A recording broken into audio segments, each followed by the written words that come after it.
రెండో మాట ఏమిటో తెలుసా? ప్రజలతో సంబంధం. ప్రజలంటే బయట ఉన్నవాళ్ళు, వాళ్ళతో నీకుండే బంధం, వాళ్ళతో మనం వ్యవహరించే తీరు ఎలా ఉండాలి. లోకంలో చాలామంది ఉన్నారు, కానీ మనల్ని ప్రభు కనికరించాడు, రక్షించాడు. రక్షణ లేని ప్రజలు ఉన్నారు, నాస్తికులు ఉన్నారు, ఆస్తికులు ఉన్నారు, అవసరాలతో ఉన్నారు, అవస్థలతో కూడా చాలామంది ఉన్నారు. యోబు గ్రంథం 30వ అధ్యాయము 25వ వాక్యం. బాధలోనున్న వారి నిమిత్తము నేను ఏడవలేదా? గుండె మీద చెవిటో మాట చెప్పు. బాధల్లో ఉన్న వాళ్ళ కొరకు నేను ఏడవలేదా అని చెప్పగలవా? ఇప్పుడు ఏమంటాడో తెలుసా? బాధల్లో ఉన్నవాళ్ళు నా కళ్ళ ముందు కనపడ్డారా, నేను వారి కోసం ఏడవలా? మన ఏడుపంతా మన కోసమేగా. మన ఏడుపంతా మన కొరకు, మన సుఖం కొరకు, మన పిల్లల కొరకు, మన ఆస్తి కొరకు, మన వ్యాపారం కొరకే సరిపోతుంది. ప్రజలకు ఏం చేశాం? అప్పుడప్పుడు కూరగాయలు పంచాం, అప్పుడప్పుడు బియ్యం పంచాం, నేనే రికమెండేషన్ చేసి అప్పు ఇప్పించాను. ఇది కాదు ఘనకార్యం.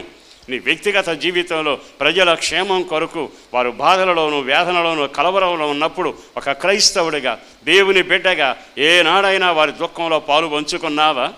వారు దుఃఖపడినప్పుడు వారి దుఃఖంతో ఏకమై వారి నిమిత్తం అంగలార్పు విద్యను ప్రారంభించావా? వారి కొరకు రోధించగలిగిన అనుభవంలో ఉన్నావా? క్రీస్తు ప్రేమ నీలో ప్రజలు చూడగలగాలి. నీవు క్రీస్తును పోలి నడిచేవాడిగా ఉండాలి.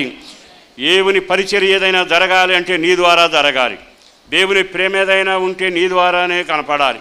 దేవుని పరలోక రాజ్య నమూనా ఏదైనా ఉంటే నీలోనే కనబడాలి.